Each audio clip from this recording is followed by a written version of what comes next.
26 32 মানে 31 নম্বর 26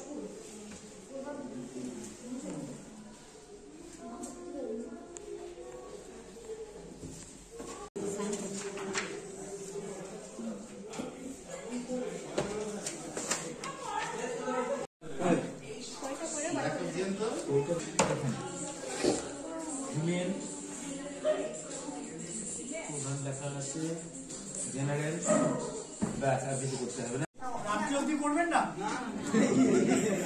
কটা অবধি? 5টা? তিনটে? আমি রাত্রি অবধি এই বললাম, নাহলে 3টে বললাম, 3টে অবধি হতো না। আজকে পরিচয় হয়ে যাবে। তো আমরা এখানে জাস্ট একবার পরিচয়ের জন্য কোন গ্রাম পঞ্চায়েত থেকে এসছেন আর কি ডেসিগনেশন, কি নাম, এটা বলা যাবে? প্রধান প্রধান রিঙ্কু সাহা প্রধান, ডিকে প্রধান, বড়া সাহা প্রধান, নাম কালমণি সাহা। এক্সিকিউটিভ অ্যাসিস্ট্যান্ট জলন্দি গ্রাম পঞ্চায়েত নানুরগাঁও। মমতাজ বেগম আসমিরা খাতুন জলন্দি অঞ্চলের প্রধান, ডেলিভারি প্রধান নানু প্রধান, এন কোয়ার্টার জিপি প্রধান, সুজিত হালদার সেক্রেটারি নগর কোটা গ্রাম পঞ্চায়েত। প্রণাম রীতা ইন্দাস জিপি সরারা। আমি মোহাম্মদ আলাউদ্দিন হক, সেক্রেটারি লাভপুর গ্রাম পঞ্চায়েতে নেই, পঞ্চায়েতের মেম্বার। তাহলে নানুরে কৃষ্ণদা আর পুত্রদা, লাভপুরের আমাদের শোভনদা আর সাবানাদি কর্মচারী আপনি এসেছেন। তাহলে মিটিং এর নোটিশ দিতে হবে। যাই করুক না কেন, টিফিন ভালো হতে পারে, সর্বক্ষুদ্র একটি প্রতিষ্ঠান সরকার, সেই সরকারের ক্ষুদ্র হতে পারে কিন্তু সব থেকে বেশি গুরুত্বপূর্ণ, ক্ষুদ্র হলেও সব থেকে বেশি গুরুত্বপূর্ণ। গ্রাম পঞ্চায়েত নিয়ে আমরা আলোচনা করব। কোথাও ভুল ত্রুটি হলে অবশ্যই ধরাবেন। তো এইসব আইনের বলে তৈরি হয়েছে গ্রাম পঞ্চায়েত, পঞ্চায়েত সমিতি, জেলা পরিষদ, 3টে স্তর। আপনারা কোন স্তরে? একদম গ্রাম পঞ্চায়েত স্তর। তাহলে আপনারা কি সরকার, আপনারা কি সরকারি কর্মচারী নন? যে স্থানীয় সরকার, যেটা সরকার এইটা মুখে বলছেন কিন্তু বিশ্বাস করছেন না। সেই সরকার আমি যে সেই ক্ষমতা নেই। আপনি নিয়োগের জায়গায় গেলাম না না, তাহলে আমরা সরকারি সেই স্থানীয় সরকারি কর্মচারী হতে পারছি। আপনার আপনাকে নিয়োগ করেছেন রাজ্য সরকার, পোস্টেড কোথায়?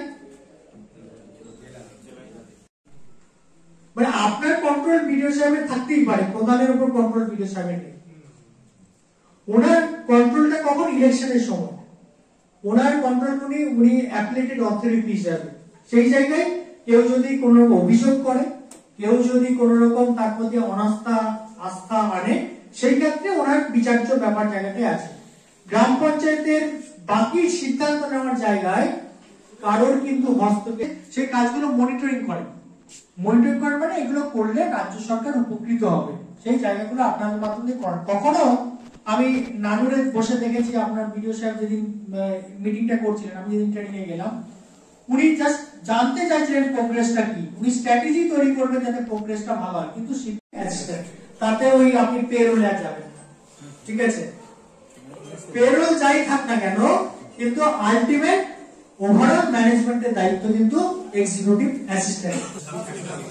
ওয়েস্ট বেঙ্গলে আচ্ছা, আপনাদের এখানে প্রত্যেকে কি একইভাবে এসছেন? আলাদা আলাদা। আর যদি বিডিও সাহেব একটা কড়া নির্দেশিকা জারি করতেন, তাহলে কি আলাদা আলাদা আসতে পারতেন? কোনো সময় মানে এক্স অফিসার আসছে, এই রিসেন্ট হলো সে কারণে এবার আমরা চিঠি যেহেতু ওই এন্ডে হয়, মানে ভিডিও ব্লগ মানে এন্ডে হয়, আমরা জানতে পারি না যে কাকে, মানে আপনি যেটা বললেন যে এক্স অফিসার ধরে, এটা আমাদের জানা ছিল না, কারণ আমরা আমাদের এন্ডে হয় না, জানা ছিল।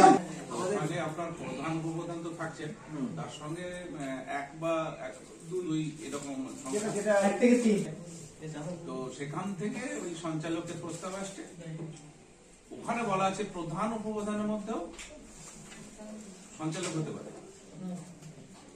এইটা আমরা জানি। এটা আরেকটা সংযোজন, এটাও আজকে যে সংযোজনটা আমি তবু জোর করে বললাম, কারণ দুজনকে একসাথে পেয়েছি, একই সাথে দুজনেরই শোনা দরকার। রাজস্ব পরিদর্শককে চিঠি করা যাবে সে আসতে নাই পারে, আপনার কাজ আসতে। আমি একটা ইনস্ট্যান্ট বলতে পারি, একটা গ্রাম পঞ্চায়েত না, আমি ছবিটা তোলার জন্য ছবি তুলতে হবে না, বই টই সব দেওয়া হবে, ঠিক আছে? এইটা বই প্রকাশ করি না তো সেই রকম, মানে আমি ওনাদেরকে কোথাও বলছি না, কিন্তু সরকারকে, আমার যে সরকার চালাচ্ছেন তিনি ঠিক করেছেন পার্টির এই নিয়ম কানুন আছে, ইনি এইভাবে চালাবেন, সরকারি ভাবে জনপ্রতিনিধি ঠিক করেছেন ইনি এইভাবে চালাবেন। উনি যদি ওনার বর্ষতা স্বীকার করে শান্তি বজায় রাখতে চান রাখবেন, কিন্তু ইনি জানেন না বলে প্রধান শিব ছেড়ে হয়তো জনস্বাস্থ্য সঞ্চালক, কারণ খুব গুরুত্বপূর্ণ, মানে এই দপ্তর যে কাজগুলো করে সেগুলো চোখে খুব একটা বেশি দেখা যায় না, দেখা যায়, কিন্তু এইগুলোর মানব উন্নয়নের একটা বড় কাজ, মানব উন্নয়নকে পৌঁছাবো। এইটা কাউকে দেখানো হবে না। আমি তো দেখুন এখানে নিয়মের কথা বলছেন, নিয়ম আমরা এখানে মানছি, হ্যাঁ। কিন্তু বাস্তব প্রয়োগ যেখানে হবে সেইখানটাতে পারছি না আমরা। কর্মচারী সাহেবরা প্রধানের নির্দেশে একটা কাজও করবে না, এটাই তো নিয়ম, প্রশাসনের নিয়ম বলছে। একদম কাজ আছে সেই কাজগুলো করবেন এবং প্রধানের নির্দেশ অনুযায়ী আপনাকে কাজ করতে হবে। আমি এখানে শুধু কর্মচারী সাহেব থেকে তো বলছি না, এখানে আমার জনপ্রতিনিধিরা রয়েছেন এবং আপনারা রয়েছেন। আপনার যদি প্রধান বাধা দেন আপনি করবেন না, কিন্তু আপনার যদি প্রধান বাধা না দেয় আপনি দেবেন, পরিষ্কার, এই নিয়ে কোনো ব্যাপার নেই। আমি বলছি না যে এই ট্রেডিশন, কারণ ফিজিক্যাল যে সিচুয়েশন সেই সিচুয়েশন অনুযায়ী আপনারা কাজ করবেন, কিন্তু এটা দিলে আপনাদের, কারণ আমি তো আর সাধারণ জনগণকে দিচ্ছি না। কারা কারা মেম্বার? সাধারণ সভার ক্ষেত্রে যারা যারা মেম্বার, আর উপসমিতির ক্ষেত্রে মেম্বার আলাদা হয়ে না, আমি সাধারণ যে আছে সাধারণ সভা, হ্যাঁ, সমস্ত কর্মচারীরা যারা আছেন তারা, ঠিক। এটা গ্রাম পঞ্চায়েতের সাধারণ সভার ক্ষেত্রে শুধুমাত্র জনপ্রতিনিধিরা এখানে আছেন। যে নোটিশের পিরিয়ড থাকে সেই নোটিশ পিরিয়ডে নামিয়ে দেবে বা হাতে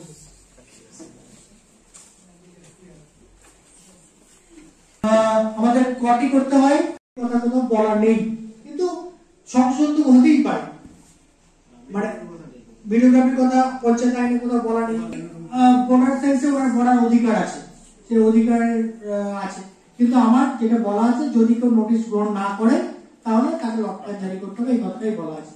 একবার, দুবার, তৃতীয়বার, এইটা যদি হয়ে থাকে, প্রথমবারই যদি উনি নোটিশ পেলেন না, উনি ওই ব্যক্তি তো আবার ক্লেম করতে পারে যে আমাকে নোটিশ দেয়নি। আপনাকে তো সবুজ, মানে আপনাকে তো প্রমাণ রাখতে হবে। কোথায় করেছি তো করেছি, ঠিক আছে? তাহলে এই জিনিসটা কি? সাস্টেনেবল গোলকে নিয়েই চলবে এবং চলতে হবে অর্থ কমিশনের টাকাই হোক, এর বাইরে আমরা বেরোতে পারবো না। এখন এটা আমাদের রাজ্য সরকারের নির্দেশ, এই নির্দেশ পালন করতে তখন দেখবেন গ্রাম পঞ্চায়েতে প্রচুর ক্ষমতা ছিল, কঠোর ভাবে বেঁধে দেওয়া থাকতো না, কিন্তু যত দিন যাচ্ছে তত কিন্তু আস্তে আস্তে পোর্টালের মাধ্যমে বেঁধে দিচ্ছে। এখন কারোর কাছে অনুমতি নিয়েই আপনি যে করে নিতে পারবেন তাও কিন্তু, সেই সময় হতাশ হয়ে আমার সুপারভাইজারকে বলেছিলাম যে আমি ফেলিওর, তখন উনি বলেছিলেন যে আমিরুল মন খারাপ করো না, ডেভেলপমেন্ট সেক্টরে সাকসেস বলেও কিছু নেই, ফেলিওর বলেও কিছু নেই। আপনি যখন ঢালাই রাস্তা করেছিলেন তখন কি ভেবেছিলেন এটাই শেষ? এটা তো নয়। তাহলে আপনি যখন হয়েছে ক্রিমিনাল অ্যাক্টিভিটি পুলিশের, সেখানে কার কতগুলো ক্রিমিনাল অ্যাক্টিভিটি রয়েছে, সেই জায়গাগুলো কোয়েশ্চেনগুলো যদি না স্টাডি করি তাহলে কিন্তু আমরা উত্তর আনতে সক্ষম হব না। আর মিশন অন্তর্দয়ে দেখুন যে কাজটা যাদের ভুল, কিন্তু আপনাদেরকে কাজটা করিয়ে নেওয়ার একটা দায়িত্ব মধ্যে পড়ে। যেগুলো আমাদের পরিকল্পনা যেগুলো উঠে গেল সেগুলো সুনির্দিষ্ট টাইমের মধ্যে আমার পোর্টালে তোলা এবং যে রিভার্স গুলো বিয়োগ প্রতিবিধানের জন্য আপনারা ক্যাম্পেইনিং করুন। তো প্রধান বলছেন কার ঘাড়ে কটা মাথা আছে যে আমার নামে অভিযোগ করবে? অভিযোগটা এইভাবে দেখলে হবে না। অভিযোগ করে সাধারণ বোর্ড আমরা যা খুশি করতে পারি। অনেক সময় একটা প্রচলিত শব্দ আছে, আচ্ছা এই কাজটা, আচ্ছা ঠিক আছে তাহলে একটা রেজুলেশন করে নাও, দিয়ে তুমি এটা করে নাও, পূর্ণ হবে না। ঠিক আছে। আবার এই দেখবেন এমন কিছু গ্রাম পঞ্চায়েতের প্র্যাকটিস থাকবে না যে প্র্যাকটিসের ফলে সেই আমাদের বেশ কিছু জিনিস